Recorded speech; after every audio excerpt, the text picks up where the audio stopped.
আজকে আমরা যে বিষয়টা নিয়ে কথা বলবো সেটি হচ্ছে আমাদের অনেকেরই একটা বিষয় জানতে ইচ্ছা করে এবং আমাদের সকলেরই ঘুমের মধ্যে আমরা অনেক বিষয় স্বপ্ন দেখে থাকি, যেটার মধ্যে আমাদের অনেকের স্বপ্ন দেখার পরে কারো মন ভালো হয়, কারো মন খারাপ হয়, তাৎক্ষণিকভাবে মনের মধ্যে আবেগ কিছু চলে আসে।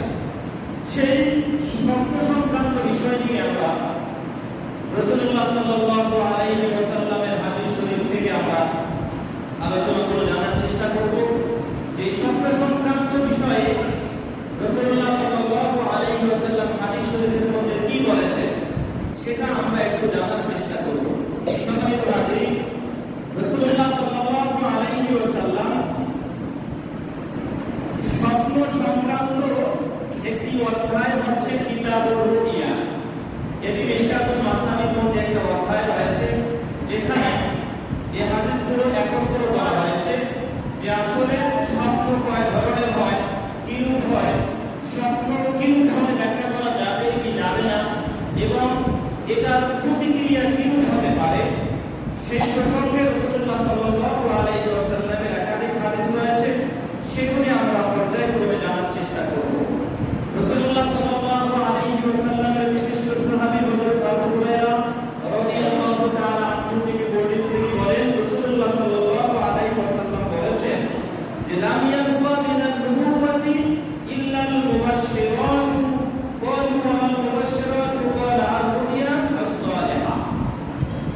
রাসূলুল্লাহ সাল্লাল্লাহু আলাইহি ওয়াসাল্লাম তিনি বলেন যে নবুয়তের কোনো কিছুই বাকি নেই। লাম ইয়াবকা মিনান নুবুওয়া, নবুয়তের কিছুই বাকি নেই, তবে রয়েছে সুসংবাদ।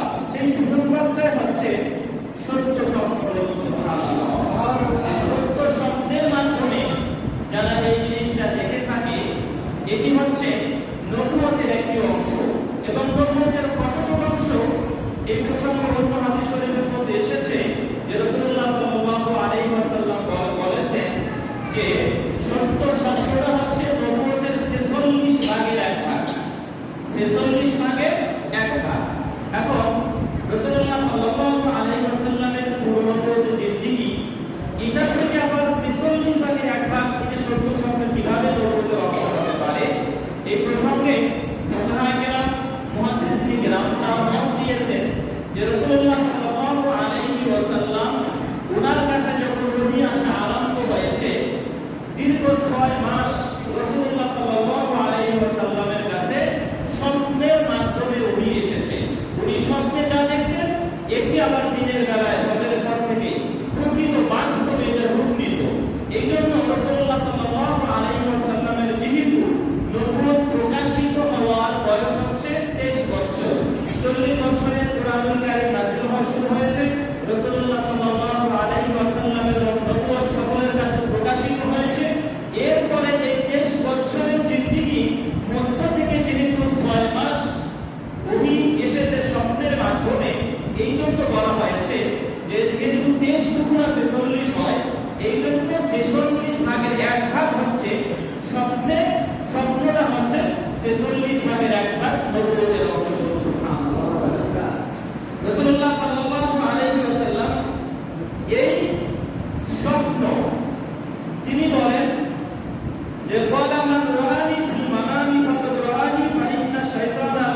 আল্লাহ রাসূল এরূপই ছিল বলুন সুবহানাল্লাহ। এটা তাকে মেনে নিতে হবে। কেননা রাসূলুল্লাহ সাল্লাল্লাহু আলাইহি ওয়াসাল্লাম বলেছেন ইন্না শাইতানা লা ইয়াতামাসসালু ফি সূরাতিহি, কারণ শয়তান আমি নবীর সুরত ধরতে পারে না। স্বপ্নের মাধ্যমে, স্বপ্নের মধ্যে আমরা অনেক স্বপ্ন দেখি যেগুলি আজে বাজে, যেগুলি অন্যের রূপ নিয়ে আমাদেরকে স্বপ্ন দেখানো হয়। কিন্তু কেউ যদি রাসূলুল্লাহ সাল্লাল্লাহু আলাইহি ওয়াসাল্লামকে দেখে, কারণ শয়তান রাসূলুল্লাহ সাল্লাল্লাহু আলাইহি ওয়াসাল্লামের রূপ ধারণ করতে পারে না, কিন্তু অন্যান্য নবীর রূপ শয়তান ধারণ করতে পারত। যেমন আমরা হাদিস শরীফের মধ্যে এসেছে, কোরআনুল কারীমের মধ্যে এসেছে যে সুলাইমান আলাইহিস সালাম তিনি ওনার সিংহাসন পরিচালনা করতেন আল্লাহর দেওয়া একটা আংটির মাধ্যমে। আল্লাহ তাআলা ওনাকে একটা মুজিজা দিয়েছিলেন, আংটি। এই আংটিটা উনি যখন পরিধান করতেন, পৃথিবীর সব কিছু ওনার বশীভূত হয়ে যেত। উনি যদি বাতাসকে হুকুম করতেন, বাতাস ওনার কথা মানত। উনি যদি জিনকে হুকুম দিতেন, জিন ওনার কথা মানত। এভাবে আল্লাহ সুবহানাহু ওয়া তাআলা হযরত সুলাইমান আলাইহিস সালামকে এই আংটি দিয়েছিলেন, যে আংটিটা উনি সদা সর্বদা পরিধান করতেন। কিন্তু উনি দুই টাইম এই আংটিটা অন্য আরেকজনের কাছে রেখে যেতেন, খুলে রাখতেন, একজন মহিলার কাছে। কেন রাখতেন? সেটা হচ্ছে উনি যখন বাথরুমে যেতেন এই আংটি নিয়ে যাওয়া নিষিদ্ধ ছিল, উনি এই আংটি নিয়ে যেতে পারতেন না। অথবা উনি যখন কোনো ওনার স্ত্রীর সাথে মেলামেশা করতেন, তখনও এই আংটি খুলে যেতে হতো। তখন ওই আংটিটা উনি কার কাছে রাখতেন? একজন নান্নি নামে মহিলা, তার আগে আরো কিছু নাম আছে, সংক্ষেপে আমি বললাম ওনার নামটা। এই মহিলার কাছে হযরত সুলাইমান আলাইহিস সালাম আংটিটা রেখে যেতেন। তাই একদা শয়তান সুলাইমান আলাইহিস সালামের রূপ ধারণ করে ওই মহিলার কাছে এসে বলল, আমি সুলাইমান আলাইহিস সালাম, আমাকে আংটি দাও। ওই মহিলা যখন তাকে আংটি দিয়ে দিল, শয়তানের সব কিছু বশীভূত হয়ে গেল। এটি রয়েছে সূরাতুল বাকারায়, কোরআনুল কারীমের ওয়াত্তাবাউ মা তাতলু শায়াতিন আলা মুলকি সুলাইমান। এই আয়াতের ব্যাখ্যায় এই কথাগুলো রয়েছে। যখন শয়তানের সব কিছু বশীভূত হয়ে গেল আংটি পরার সাথে সাথে, শয়তান তখন মানুষদেরকে, জিনদেরকে অন্য ধরনের হুকুম দিয়ে সে তখন জাদুবিদ্যা মানুষের মাঝে ছড়িয়ে দিল, যে জাদুবিদ্যা বর্তমানেও রয়েছে। এই সুলাইমান আলাইহিস সালামের সময় থেকে এখন পর্যন্ত এই জাদুবিদ্যার মাধ্যমে মানুষকে যে খারাপ করা হয়, কুফরি কালাম করা হয়, সেগুলো তখন থেকে এসেছে। আসলে আমার এই দিকে যাওয়ার উদ্দেশ্য না, উদ্দেশ্য হচ্ছে যে শয়তান যে অন্য নবীর সুরত ধরতে পারতেন এটা বোঝানো। যেহেতু শয়তান সুলাইমান আলাইহিস সালামের রূপ ধরতে পেরেছে, অন্যান্য নবীরা সে ধরতে পারত যেহেতু, কিন্তু রাসূলুল্লাহ সাল্লাল্লাহু আলাইহি ওয়াসাল্লাম তিনি বলেন শয়তান আমার রূপ ধরতে পারে না। এই জন্য রাসূলুল্লাহ সাল্লাল্লাহু আলাইহি ওয়াসাল্লামকে যারা স্বপ্নে যুগে দেখে, সেই জন্য বাস্তবিক পক্ষেই রাসূল সাল্লাল্লাহু আলাইহি ওয়াসাল্লামকে দেখলো, বলুন সুবহানাল্লাহ। এরপরে রাসূলুল্লাহ সাল্লাল্লাহু আলাইহি ওয়াসাল্লাম অন্য হাদিস শরীফের মধ্যে বলেন, মান রাআনি ফিল মানামি ফাসায়ারানি ফিল ইয়াকযাতি, যারা আমাকে স্বপ্নে দেখলো সেই জন্য বাস্তবিক পক্ষে, সেই জন্য আমাকে জাগ্রত অবস্থায় দেখলো, বলুন সুবহানাল্লাহ। এই হাদিসগুলো আমরা পেয়েছি এবং রাসূলুল্লাহ সাল্লাল্লাহু আলাইহি ওয়াসাল্লাম তিনি বলতেছেন, আর রুইয়াতুস সালিহা, আর রুইয়াস সালিহা, যে সত্য স্বপ্ন হচ্ছে মিনাল্লাহি তাআলা। কেউ যদি কোনো সত্য স্বপ্ন স্বপ্নের মাধ্যমে দেখে, তাহলে তাকে মনে করতে হবে এটি আল্লাহ তাআলার পক্ষ থেকে এসেছে। আর রুইয়া as-সালিহাতু মিনাল্লাহি ওয়াল হুলমু মিনাশ শাইতানি, আর আরেকটা স্বপ্ন আসে সেটা শয়তানের পক্ষ থেকে। শয়তান নিজের মাধ্যমে মানুষকে দেখায় ঘুমের মধ্যে, এটা আসে শয়তানের পক্ষ থেকে। ফাইদা রাহা আহাদুকুম মা ইউহিব্বু ফালা ইউহাদ্দিসু বিহি ইল্লা মা ইউহিব্বু। রাসূলুল্লাহ সাল্লাল্লাহু আলাইহি ওয়াসাল্লাম বলেন যে কোন ব্যক্তি যদি এরকম স্বপ্ন দেখে, সে যাকে ভালোবাসে তার কাছে যেন এই স্বপ্নটা সে ব্যাখ্যা করে, নতুবা যাকে তার পছন্দ হয় না, যার সাথে তার মনোমালিন্য রয়েছে, যাকে দেখলে তার মনের মধ্যে এইরকম কোনো আশা আসে না যে যার কাছে বললে আমি এটার তাবির পাবো, এটার বিশ্লেষণ পাবো, সেই জন্য ওই ব্যক্তির কাছে তার এই স্বপ্নটা ব্যাখ্যা না করে। যার কাছে ব্যাখ্যা করবে ওইরূপ ব্যক্তির কাছে ব্যাখ্যা করতে হবে যে এটার ব্যাখ্যা করার উপযোগী, এরূপ ব্যক্তির কাছেই সে যেন ব্যাখ্যা করে। রাসূলুল্লাহ সাল্লাল্লাহু আলাইহি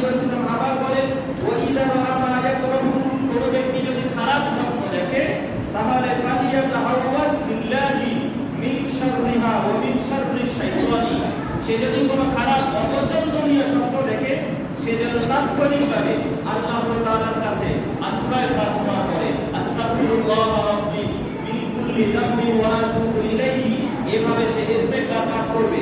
এবং ওয়াল ইয়াদখুল সালাসান ওয়া লা ইউহাদ্দিসু বিহা আহাদান, সে যেন সাথে সাথে এই ইস্তেগফার করার পরে আল্লাহ তাআলার কাছে ক্ষমা চাওয়ার পরে সে যেন তিনবার থুথু নিক্ষেপ করে, সে যেন তিনবার থুথু নিক্ষেপ করে ঘুমের মধ্যেই, সেটা অর্থাৎ সে যখনই স্বপ্ন দেখবে, স্বপ্নটা যদি তার খারাপ মনে হয় তাহলে সে সাথে সাথে বাম দিকে তিনবার থুথু নিক্ষেপ করবে। সেটি বাম পাশে হতে হবে, সে বাম পাশে তিনবার থুথু নিক্ষেপ করবে। রাসূলুল্লাহ সাল্লাল্লাহু আলাইহি ওয়াসাল্লাম বলেন, ফাইন্নাহা লান তাদুররাহু, তাহলে শয়তানের সেই খারাপ স্বপ্নটা তার কোনো ক্ষতি করতে পারবে না। আপনি আপনার স্বপ্নের মাধ্যমে অনেক ধরনের আমরা জিনিস দেখতে থাকি, যেগুলি আমাদের দেখার সাথে সাথে মনের মধ্যে বিভিন্ন ধরনের প্রতিক্রিয়া সৃষ্টি হয়। যদি আপনার এরকম খারাপ মনে হয় যে এটার দ্বারা আমার ক্ষতি সাধন হতে পারে, আপনি সাথে সাথে বাম দিকে তিনবার থুথু নিক্ষেপ করবেন। এবং অন্য হাদিস শরীফের মধ্যে এসেছে, রাসূলুল্লাহ সাল্লাল্লাহু আলাইহি ওয়াসাল্লাম তিনি বলেন যে কোন ব্যক্তি যদি খারাপ স্বপ্ন দেখে, ওয়াল ইয়াস্তাঈয বিল্লাহি মিনাশ শাইতানি, সে যখন শয়তানের পক্ষ থেকে এই খারাপ স্বপ্ন দেখবে সে আল্লাহ তাআলার কাছে আশ্রয় প্রার্থনা করবে। সালাসান ওয়াল ইয়াতাহাওয়াল আন জামবিহি আল্লাযী কানা আলাইহি, যে কোন ব্যক্তি যখন খারাপ স্বপ্ন দেখলো প্রথমে তো তাকে আশ্রয় প্রার্থনা করতে হবে, আল্লাহ তাআলার কাছে আস্তাগফিরুল্লাহ করতে হবে। দ্বিতীয়বার বাম দিকে তিনবার থুথু নিক্ষেপ করতে হবে। তৃতীয় নম্বর কাজ হচ্ছে আপনি যেই করতে শোয়া ছিলেন, যেই অবস্থায় আপনি স্বপ্নটা দেখেছেন, আপনি স্বপ্ন দেখার পরে আপনার সব ঘুম ভেঙে গিয়েছে, আপনি বুঝতে পারছেন আপনি ডান দিকে শোয়া ছিলেন নাকি বাম দিকে শোয়া আছেন, অবশ্যই আপনি জানতে পারবেন। জানার সাথে সাথে যেই অবস্থায় আপনি ঘুমিয়েছিলেন তার পরিবর্তন করতে, পার্শ্বটা পরিবর্তন করতে হবে। যদি আপনি ডান দিকে শোয়া থাকেন তাহলে বাম করণ হতে হবে, যদি আপনি বাম করণে থাকেন তাহলে আপনাকে ডান করণ হতে হবে, অর্থাৎ আপনার পার্শ্ব পরিবর্তন করে দিতে হবে। তাহলে আপনার এই খারাপ স্বপ্নটা আপনার কোনো ক্ষতি করতে পারবে না। আমি কি কথাগুলো বুঝাইতে পেরেছি? যদি কোনো ব্যক্তি খারাপ স্বপ্ন দেখে, এই স্বপ্নটা আসে শয়তানের পক্ষ থেকে, এই স্বপ্ন থেকে বাঁচতে হলে যাতে স্বপ্ন আপনার কোনো ক্ষতি করতে না পারে, তাহলে আপনাকে তিনটা কাজ করতে হবে।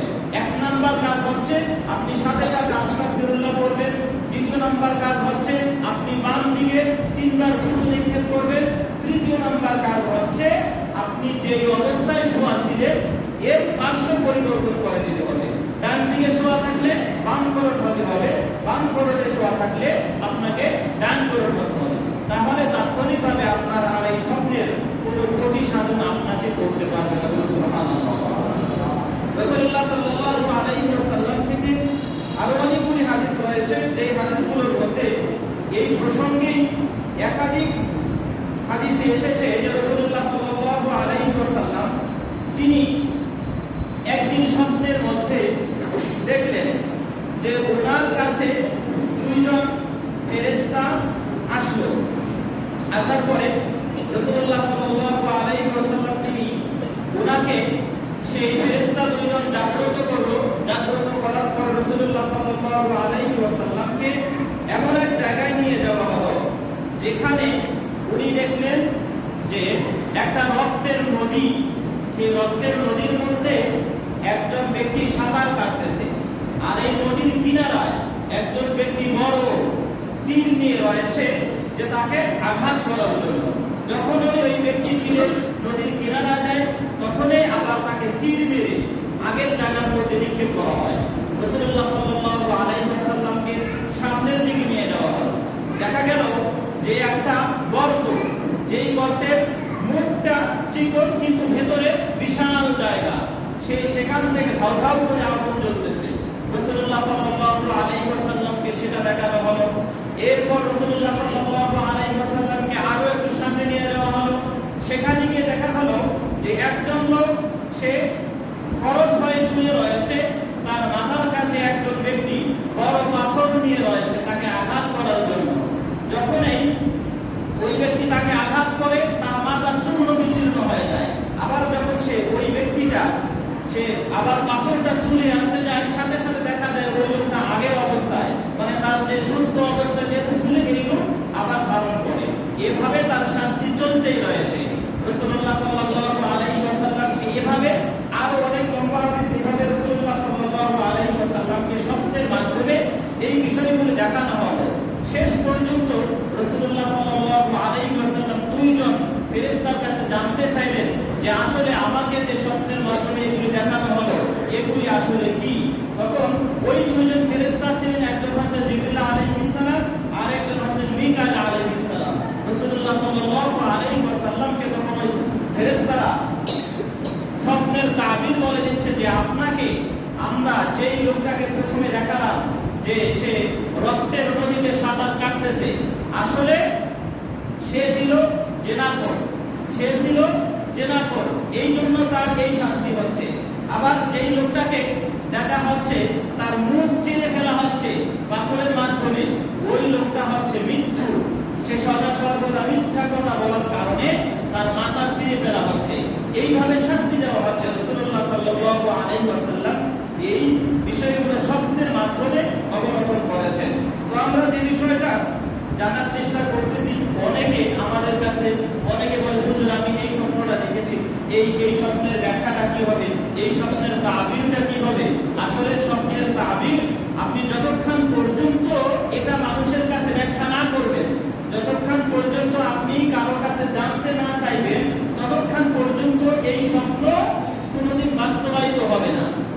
অর্থাৎ কোনো মানুষ যদি একটা স্বপ্ন দেখে, এই স্বপ্নটা আসমানের মধ্যে ঝুলন্ত অবস্থায় থাকে, যদি সে এটার ব্যাখ্যা করতে চায়, কাউকে সে যদি জানাতে চায় যে আমার এই স্বপ্নটার ব্যাখ্যা কি হবে, তখন কি এটার প্রতিক্রিয়া শুরু হয়।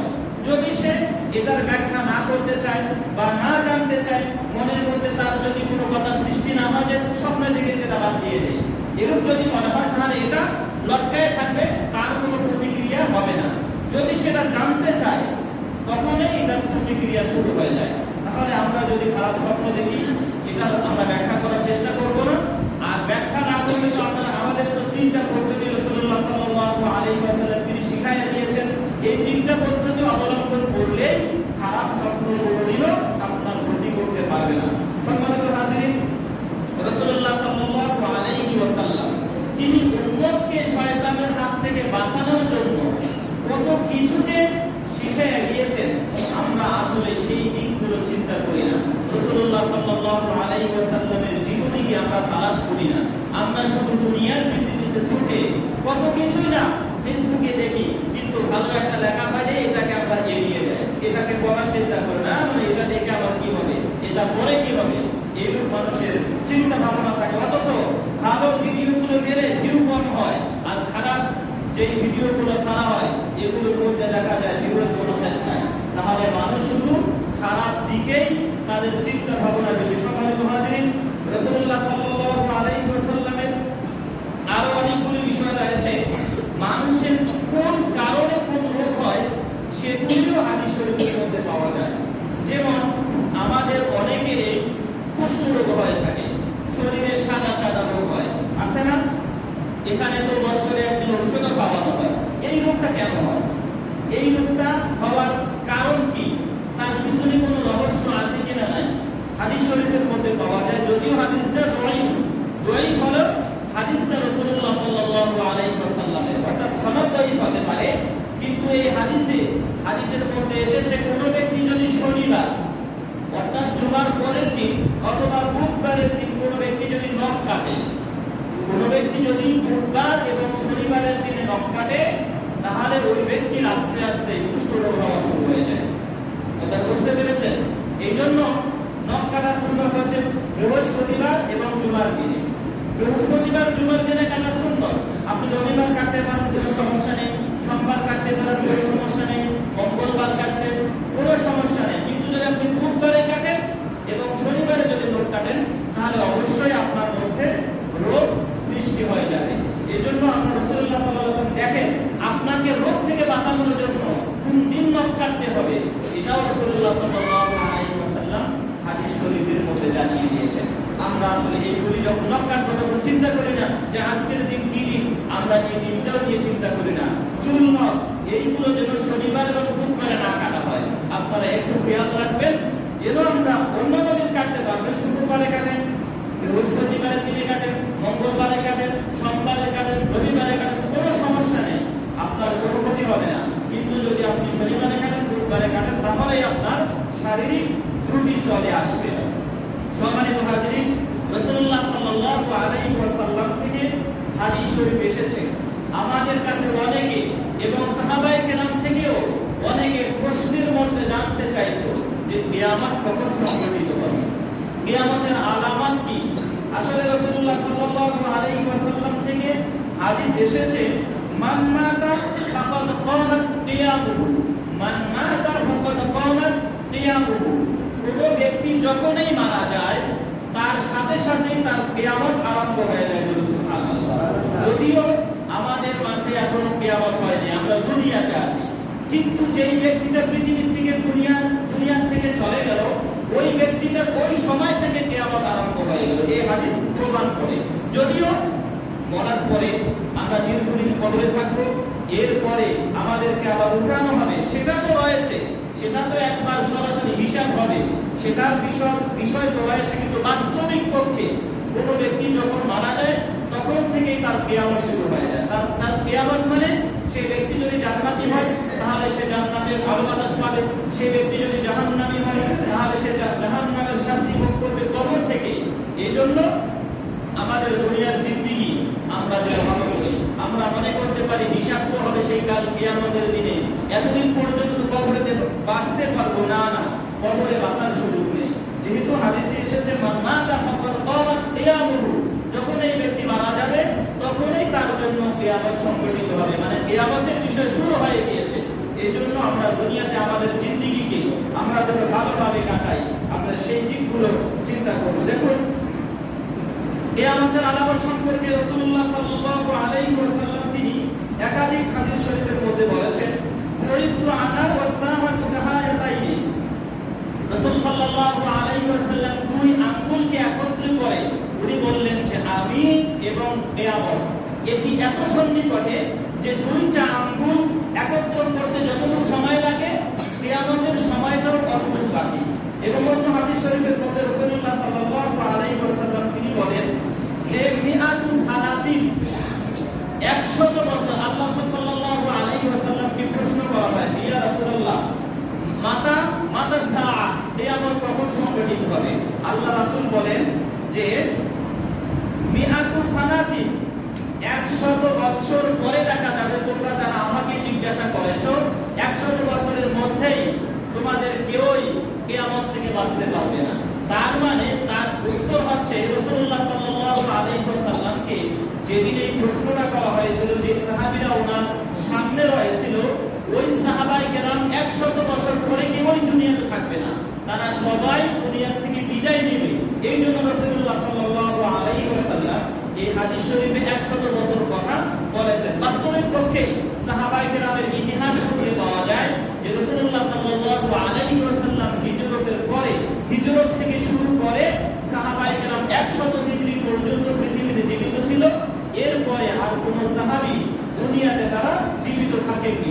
এরপরের যুগ শুরু হয়েছে তাবিঈদের যুগ, এরপরের যুগ হয়েছে তাবিঈদের যুগ। তাহলে সাহাবায়ে কেরামের যুগ হচ্ছে 100 বছর পর্যন্ত, যেখানে রাসূলুল্লাহ সাল্লাল্লাহু আলাইহি ওয়াসাল্লামকে কিয়ামত সংঘটিত প্রশ্নের জবাবে রাসূলুল্লাহ সাল্লাল্লাহু আলাইহি ওয়াসাল্লাম তিনি এর জবাব দিয়েছেন।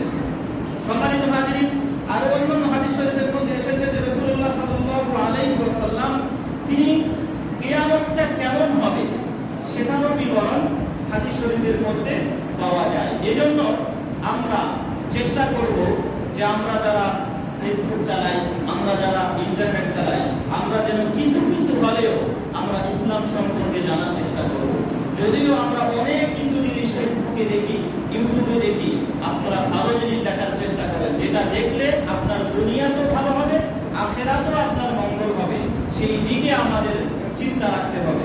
রাসূলুল্লাহ সাল্লাল্লাহু আলাইহি ওয়াসাল্লাম তিনি আপনাকে বাঁচার জন্য, উম্মতকে বাঁচার জন্য সদা সর্বদাই তিনি কেঁদে গিয়েছেন। দেখুন, সেই রাসূলুল্লাহ সাল্লাল্লাহু আলাইহি ওয়াসাল্লামকে নিয়েও এখন আমাদের মাঝে মন্তব্য যে আল্লাহ রাসূল 40 বছরে নবুয়ত পেয়েছেন। এই মর্মে বর্তমানে আমাদের কাছে অনেক ভিডিও আমরা দেখতে পাই ফেসবুকের মধ্যে। একদল উলামায়ে কেরাম বলা শুরু করে দিয়েছে যে রাসূলুল্লাহ সাল্লাল্লাহু আলাইহি ওয়াসাল্লাম 40 বছরের নবুয়ত পেয়েছেন। আসলে বিষয়টা 40 বছরের নবুয়ত পাওয়া নয়, 40 বছরে রাসূলুল্লাহ সাল্লাল্লাহু আলাইহি ওয়াসাল্লামের নবুয়তটা লুকায়িত ছিল, এটা প্রকাশিত হয়েছে ওহীর মাধ্যমে। রাসূলুল্লাহ সাল্লাল্লাহু আলাইহি ওয়াসাল্লাম তিনি যখন আদম আলাইহিস সালাম মাটি ও পানির মধ্যে ছিলেন মিশ্রিত, এর মধ্যেই ছিল, তখন রাসূলুল্লাহ সাল্লাল্লাহু আলাইহি ওয়াসাল্লাম নবী হিসেবে আল্লাহ তাআলার কাছে স্বীকৃত ছিল। কিন্তু রাসূলুল্লাহ সাল্লাল্লাহু আলাইহি ওয়াসাল্লাম পৃথিবীতে যে আগমন করেছেন, এই আগমনটাও উনি নবী হিসেবেই আগমন করেছেন। আসলে আমার বুঝে আসে না, যেখানে ঈসা আলাইহিস সালাম সরাসরি নবুয়ত নিয়ে পৃথিবীতে আসলেন, কারণ ঈসা আলাইহিস সালাম জন্মের পরে ওনার মায়ের সততা, হযরত মারিয়াম আলাইহিস সালামকে মানুষ অপবাদ দেওয়া শুরু করেছিল, যেহেতু তোমার কোনো স্বামী নেই, তোমার এই সন্তান অবৈধ সন্তান। ঈসা আলাইহিস সালাম শিশুর অবস্থায় কথা বলে ওনার মাকে উনি নির্দোষ প্রমাণ করে দিয়েছিলেন। তাহলে দেখা গেল যে ঈসা আলাইহিস সালাম জন্মগতভাবে নবী, উনি হচ্ছেন জন্মগতভাবে নবী। ঈসা আলাইহিস সালাম জন্মগতভাবে নবী হবে আর আমাদের নবী 40 বছরে এসে নবুয়ত লাভ করবে, আসলে বিষয়টা তো এমন না। কারণ ঈসা আলাইহিস সালাম থেকেও তো শ্রেষ্ঠ আমাদের নবী, শ্রেষ্ঠ কিনা? তাহলে যেখানে ঈসা আলাইহিস সালাম জন্মগতভাবে নবী হতে পারে, আমাদের রাসূল সাল্লাল্লাহু আলাইহি ওয়াসাল্লাম তিনি কি জন্মগতভাবে নবী নন? বিষয়টা তো বুঝার বিষয়। আপনি একটু চিন্তা করলে তো বিষয়টা ক্লিয়ার হয়ে যায়। যেখানে ঈসা আলাইহিস সালাম জন্মগতভাবে নবী হলেন আর রাসূলুল্লাহ সাল্লাল্লাহু আলাইহি ওয়াসাল্লাম তিনি নবীদেরও নবী, তিনি রাসূলদেরও রাসূল, তিনি আবার 40 বছরে এখানে যে হাদিসগুলো পাওয়া যায়, যে হাদিসগুলো আমরা পাই, সেখানে যদিও বলা আছে বুইসা রাসূলুল্লাহ সাল্লাল্লাহু আলাইহি ওয়াসাল্লাম 40 সানা, এর অর্থ হচ্ছে রাসূলুল্লাহ সাল্লাল্লাহু আলাইহি ওয়াসাল্লামের কাছে বাস্তবিক পক্ষে হেরা গুহায় যে ওহী এসেছিল এটা 40 বছরে। এরপরে রাসূলুল্লাহ সাল্লাল্লাহু আলাইহি ওয়াসাল্লাম মক্কাতুল মুকাররমায় 13 বছর কাটিয়েছেন, মদিনাতুল মুনাওয়ারায় 10 বছর কাটিয়েছেন। এই হলো 10 বছরের জিন্দেগি, অর্থাৎ নবুয়ত প্রকাশিত হওয়ার পরে আল্লাহ রাসূল 10 বছর পৃথিবীতে ছিলেন। এর আগে ওনার যে জিন্দেগি 40 বছরে পৃথিবীতে আগমন থেকে নিয়ে 40 বছর, এটাও ওনার নবুয়তের জিন্দেগি, কিন্তু এটা অপ্রকাশিত ছিল, মানুষের মাঝে এটা প্রকাশ পায়নি। কিন্তু যারা তাওরাত পড়তো, যারা ইনজিল পড়তো, তারা কিন্তু অবশ্যই জানতো যে উনি একজন সর্বশ্রেষ্ঠ নবী ও রাসূল। আল্লাহ তাআলা আমাদেরকে কথাগুলো বোঝার, আমল করার তৌফিক দান করুন এবং আমাদেরকে সুন্নাহ অনুযায়ী জিন্দেগি গঠন করার তৌফিক দান করুন। সকলে বলুন আমিন। ওয়া আখিরু দাওয়ানা আলহামদুলিল্লাহি রাব্বিল আলামিন। আসসালামু আলাইকুম।